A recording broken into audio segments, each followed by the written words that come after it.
Tourism అభివృద్ధికి ప్రభుత్వం అన్ని చర్యలు తీసుకుంటుందని చెప్పారు డిప్యూటీ సీఎం బట్టి విక్రమార్క. పర్యాటక శాఖలో ఎలాంటి నిధుల కొరత లేదని చెప్పారు. ఖమ్మం జిల్లా నేలకొండపల్లిలోని బౌద్ధ స్తూపాన్ని మంత్రులు జూపల్లి కృష్ణారావు, పొంగులేటి శ్రీనివాస్ రెడ్డితో కలిసి బట్టి సందర్శించారు.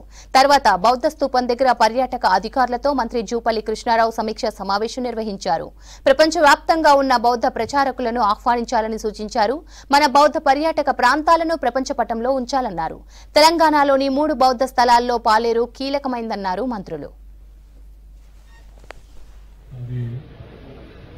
ఎక్కడైనా ప్రాసెస్లో ఇంకెక్కడైనా డిలే ఉంటే సార్ నా దగ్గరికి వస్తే వాళ్ళు కన్సర్న్ వాళ్ళతో మాట్లాడి నేను రిలీజ్ చేసి పని చెప్పుకోవడానికి ఆ ఫండ్స్ కూడా ప్రాబ్లం లేదు. సో మీరు ఇది కూడా ఉండొచ్చు మా సబ్జెక్ట్, ఇది కూడా కరీర్ ఉంది, ఇది ఉంది, ఇట్లా అన్నీ ఉంది. సో ఆర్కియలాజికల్ సైట్గా ఇప్పుడు మనం ఎంపీ గారు చెప్పారు, దానిపైన పెట్టామనుకో దీన్ని డిస్టర్బ్ చేసి దాని వ్యాలిడిటీ పోతుంది. ఆర్కియలాజికల్ సైట్ వాల్యూ పోతుంది. వాల్యూ అయిన తర్వాత ఎవరు రాదు. సో ఉన్నదాన్ని ప్రిజర్వ్ చేయటం, ఇంకా ఎరవల్ కాకుండా చూడటం.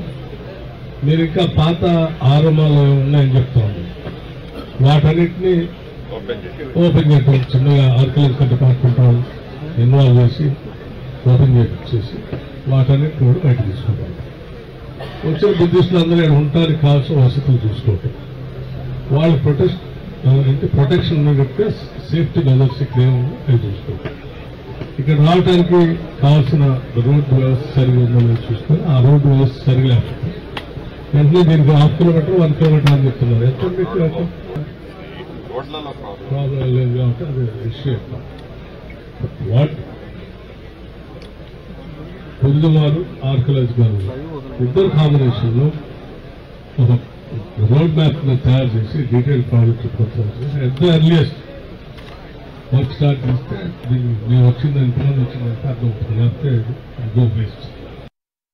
8 ఎకరాల ప్రాంగణం ఉంటుందో ఇది టోటల్గా అభివృద్ధి చేయాలి. అన్ని రకాల వసతులు సౌకర్యం కావచ్చు. ఈ స్తూపం సంబంధించి కూడా టోటల్ వేడైనట్టుగా కనపడతారు. తర్వాత మీరు 50 ఫీట్ అన్నారు. సో ఆ 50 ఫీట్ని కూడా ఇదే పద్ధతిలో దాన్ని నిర్మాణం చేయాలి.